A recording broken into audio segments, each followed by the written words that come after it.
Hello बच्चों, मैं आप सभी के सामने कक्षा 8वीं एकादशा पाठा चतुरा वानरा लेकर के आई हूँ। एक कश्मीर नदी तीरे एका जम्बू वृक्षा आसीत। एक नदी के किनारे एक जामुन का पेड़ था।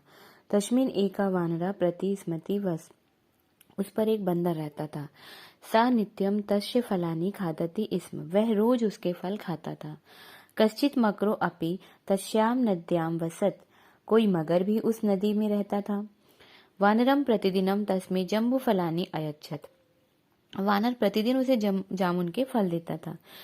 तेन प्रीता मकरा तस्य वानरस्य मित्रम भवत।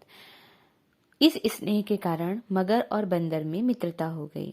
एकदा वानरः कनिचित जम्बू फलानी पत्ने अपि दातुम आनयत। एक बार मकर कुछ जामुन के फल अपनी पत्नी को देने के लिए भी ले गया। तानी खादित्वा तस्य जाया अचिंत्यत अहो।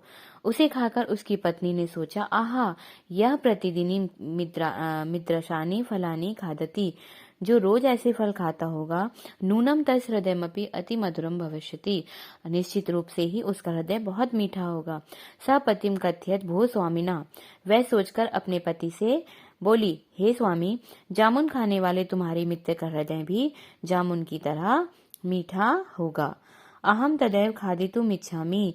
मैं उसे खाना चाहती हूँ। तस् हृदय भक्षणाय मम बलवती स्पृहा। उसके हृदय को खाने की मेरी इच्छा बलवती हो गई है। यदि माम जीवित द्रष्टुम इच्छसि तहि शीघ्रम आनय तस्य वानरस्य हृदय। यदि मुझे जीवित देखना चाहते हो तो शीघ्र ही उसका हृदय लेकर के आओ।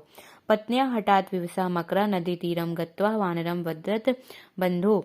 पत्नी के हट से विवश होकर मकर नदी के किनारे जाकर वानर से बोला कि हे भाई, तो भात्र जाया त्वाम द्रष्टुम इच्छाति।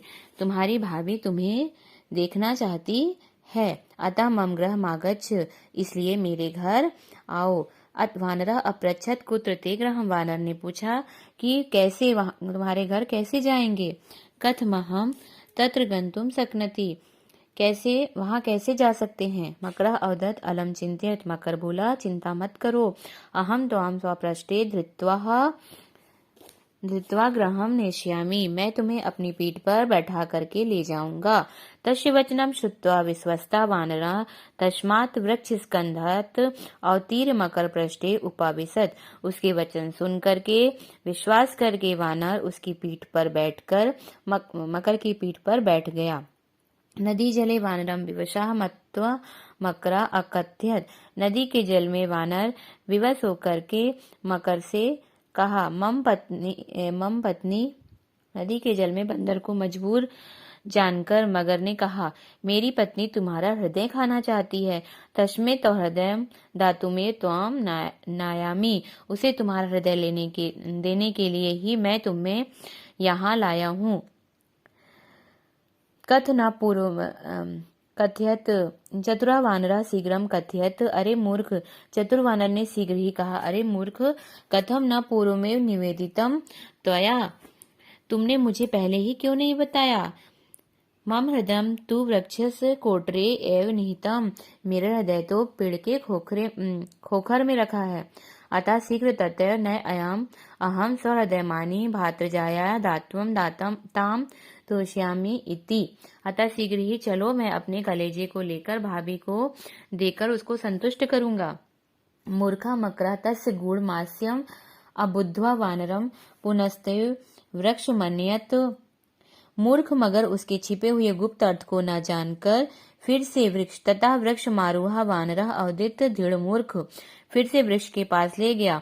तब बंदर ने पेड़ पर चढ़कर कहा, मूर्ख, अपि हृदय शरीरात् पृथक तिष्ठति। हृदय भी शरीर से अलग हो सकता है। अतः गच्छ संप्रति। अतः जाओ। त्वया सह मम मैत्री समाप्ता। तुम्हारे साथ मेरी मित्रता समाप्त हुई। सत्य मुक्तम केनचित कविनः। किसी कवि ने सत्य ही कहा है। विश्वासो हि ययो मध्या तयो मध्ये अस्ति सौहार्द्रम। यस्मिन्नेवास्ति विश्वासः तस्मिन् मैत्री क्व संभवा। जिन दो के बीच विश्वास है, उन्हीं दो के बीच मित्रता भी है। जहाँ विश्वास नहीं, वहाँ मित्रता कैसे संभव है। तो इस पाठ से या इस कहानी से हमें यही शिक्षा मिलती है कि मित्रता वहीं संभव हो सकती है जहां पर विश्वास हो, और हमें कभी भी अपने दोस्तों के साथ विश्वासघात नहीं करना चाहिए। धन्यवाद।